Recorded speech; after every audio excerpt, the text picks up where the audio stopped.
Welcome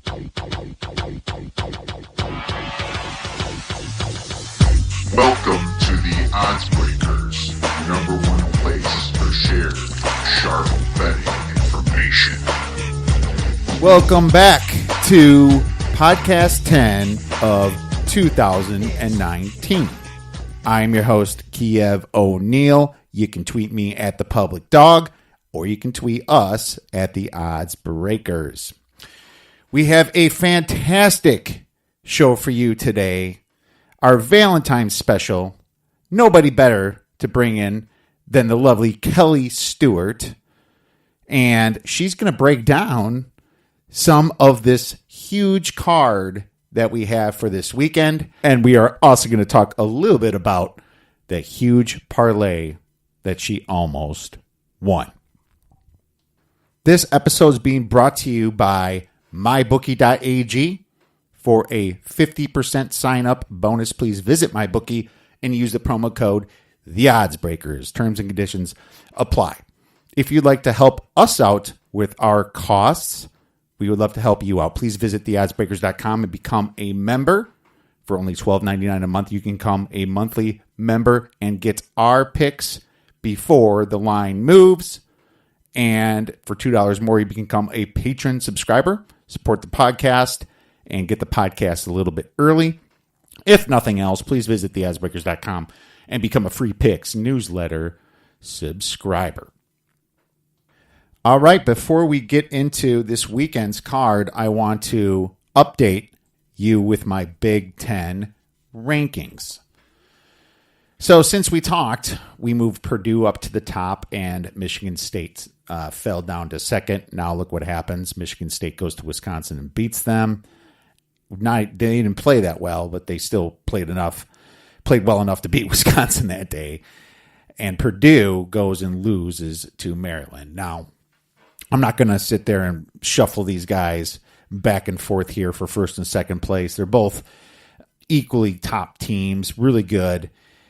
It doesn't matter, in my opinion, who you have first, but I think these are the two top teams in the Big Ten. Next, I have Michigan. That's a sliver better than fourth Wisconsin.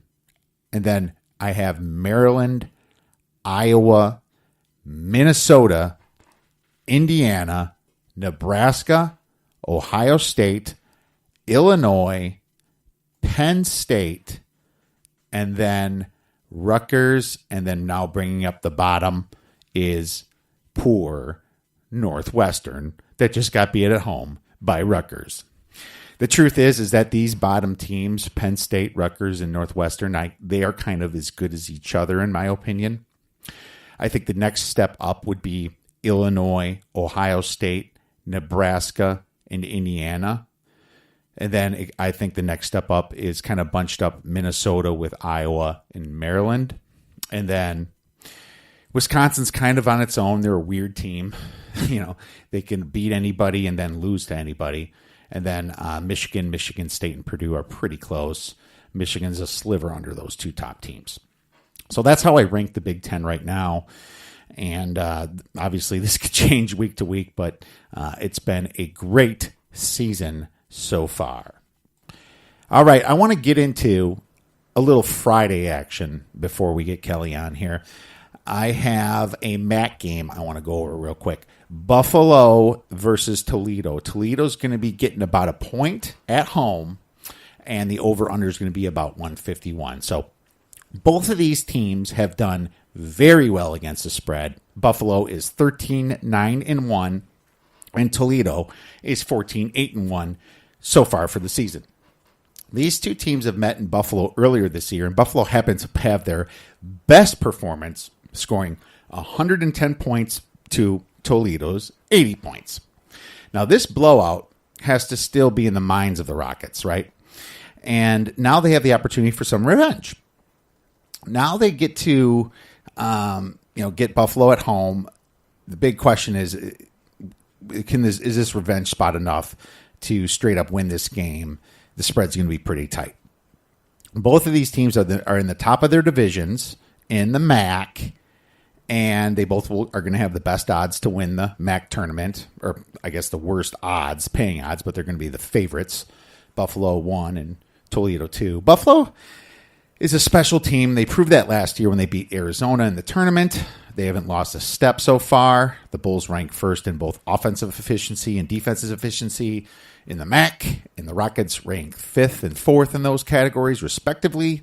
Toledo hasn't lost a home game since they played Ball State in early January, okay? And they have only lost one game since on the road. The Rockets have been on a roll lately. Now, Buffalo hasn't done so well lately on the road. They lost 2 of their last 4 road games to inferior teams, Bowling Green and Northern Illinois. I do not love a side in this game because of this, because of the revenge spot and Buffalo, their latest road performance. But Buffalo is a very fast-paced team, okay? And the only reason that many of their games do not go over is because the other team doesn't score enough points. But I think Toledo might have that firepower. Toledo is an average-paced team, but they do average about 77 points per game at home. Buffalo gives up about 75 points per game on the road. Toledo hasn't been tested at home yet because they haven't faced a top 100 offense at home, and I do not think they're going to control the pace here. I think Buffalo still controls the pace, but I also think that Toledo is able to put up some points. I see a shootout brewing here. That's your Friday night pleasure. I am going to take the over, and it's going to be around 151. I like this overplay all the way up to 155. So mark that, and hopefully it all cashes for everybody. I have a let's just say a best bet for February 16th, the Saturday here. And we're going to go right to where I specialize, and that's the Big Ten. We have Indiana versus Minnesota. Minnesota is going to be laying about 3 points at home. The over-under is 135. So, okay, have people finally gotten off the hype train for Indiana? Well, that's a big nope. For the reason that they just beat Michigan State on the road. Okay? And, that's great for sports bettors because, Michigan State played terribly, and we know that Indiana might not be all that. Now, the Hoosiers, they did great in the non-conference, beating teams like Marquette and Louisville all at home. But on the road, this team's been terrible. Indiana has been 2-9 against the spread since Christmas. I think that this may be a good spot for Minnesota, who has had a tough last 4 games, 4 losses, when 3 of them were away games and all top 40 opponents, okay? So the Gophers just lost to a very desperate Nebraska team. They covered the spread. It was in Nebraska. They had control of this game for a while. They're going to be looking to bounce back at home. So I love that part of this spot as well. I also love the emergence of freshman center Daniel Oturu, okay, for Minnesota. He averages 11 points, 7.3 boards per game, and it's over 1.5 blocks. I'm not looking at that stat right now, but I know it's over 1.5 blocks per game. The Gophers are 7-7 against the spread at home, but 8-6 in conference games. Looking at old Ken Pom, the Gophers actually have much better in-conference play numbers than Indiana does. The Gophers rank 6th in efficiency in offense and 13th in defense, but Indiana actually ranks 13th on offense, which is second to last in the Big Ten, and 8th on defense. So it tells me that Minnesota so far is a better conference team than Indiana. Now, if you look at the home and road splits here, I think that's where it's really glaring. The Hoosiers are a terrible team on the road. They actually average 74 points at home and only 67 points on the road, while Minnesota averages 63 points on the road, but 79 at home. If you look at the defense, there's also a big disparity there as well. So I think the home and road splits, they're saying that 7.6 points would be the spread. If you kind of blend that in with what Ken Pom's telling me, this should be a 6-point spread in my opinion, but it's going to come out much lower. I like Minnesota -3. I like a big play on them. I like it all the way up to 5.5. You better lock it up. You better lock it up. No, you lock it up. You lock it up. Lock it up. Lock it up. Please. All right. And now, without further ado, it's time to get into some more weekend plays with our lovely guest, Kelly Stewart. And now I would like to welcome back a fantastic handicapper and sports bettor who is very well known in the industry. When she isn't winning parlays, you can catch her over at wagertalk.com, on YouTube, and at CBS Sports. I'd like to welcome back Wager Talk's finest host and everyone's Valentine, Ms. Kelly Stewart. You can follow Kelly on Twitter at Kelly in Vegas, hashtag KIV. How you doing, Kelly? Doing well. It's kind of a weird morning here in Vegas. It's raining a ton. I went to the gym, tried to get myself motivated, and it's just, it's just one of those mornings. I still have a hangover from Tuesday night. Well, with how busy you are, you probably feel like you have a hangover pretty much every day, especially during football season. You were just going 7 days a week. Yeah, football season's is a busy time. I don't get a lot of free time, and so once it's over, you get to take like a big deep breath and kind of just sit back and enjoy a little bit of life. Oh, absolutely, absolutely. It's nice. I think February is going to be the kind of that month for us where we can kind of digress a little bit until we get to March Madness. So take the biggest breather you can and relax. But we all know how March Madness comes and how much action people are looking for, and so always excited for that. That's my probably favorite time of the year, I would say. Yeah, absolutely. March Madness is great too. So it was a quick, deep breath there after Super Bowl, but right back on it. I'm definitely looking forward to April. Oh, God, right? April, when baseball starts and we actually get to go on vacation. That's what I was actually I thought I was going to go on vacation, and CBS Sports HQ said, do you do baseball? I said, no, but, I got some really sharp guys over at Westgate that'll probably let me use their power ratings, and I'll figure out how to talk baseball.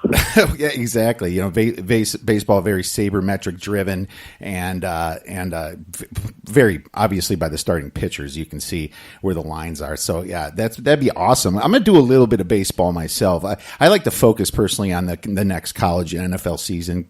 To throw out some futures out there, talk about the horse racing. Obviously, I had Marco on a few times, and love the Triple Crown. So that's probably my next focus. But it's just going to be great to relax when April comes. And Kelly, your proxy service has been absolutely fantastic. You were my proxy this year, and thank you for doing such a great job for the Westgate Super Contest. You guys were absolutely on point. Because of this, I'm going to get into the college football contest next year as well, I believe, and have two of them rolling. I think, I love the guys of the Westgate and what they've been able to build, but we know that the Super Contest is really, really difficult. I mean, to win in the NFL over 17 weeks, and I'm not talking win, you've got to have luck on your side too. It's very hard to go 4-1, 5-0, 3-2 at worst. I mean, the guys that took first this year, I think had 1, 2, and 3 weeks. And that is just really difficult to do. So I like what the Golden Nugget has done. 7 games is a little tough for me personally, but I think it's a good mix between NFL and college. So you focus on your strengths. If there's 1 or 2 NFL games you love, you can throw it in your ticket or you don't have to. So I think they do a really good job over there. And I actually did have the winner, Rich Velez, this year, and he just had a monster season. So was really excited. Had my first winner in a contest. I've had guys place before, but never had a winner. So really excited for him. Great guy. And he beat out some really sharp names in the industry. Ralph Michaels from Wager Talk placed in the money as well. So always excited to, have some people in the mix. And I think this year, because everybody's doing these early signups, they start March 1st, I wouldn't be surprised to see that Golden Nugget one double in size. Oh, absolutely, and I'm definitely looking at that one. So that's huge. That's great. Congratulations on bringing on a winner to that. That's absolutely fantastic. Yeah, definitely had a great experience. So if you guys want to get in any of these awesome contests where you can strike it rich by winning, please visit proxy.kellyinvegas.com. Kelly, man, is it too soon to talk about that brutal beating that you That's posted. what I kind of really meant about a hangover, to be honest with you. Like, that was just really defeating. I didn't mean that I went out and got wasted. I meant that I was just, Yeah. it took a lot of, I mean, I just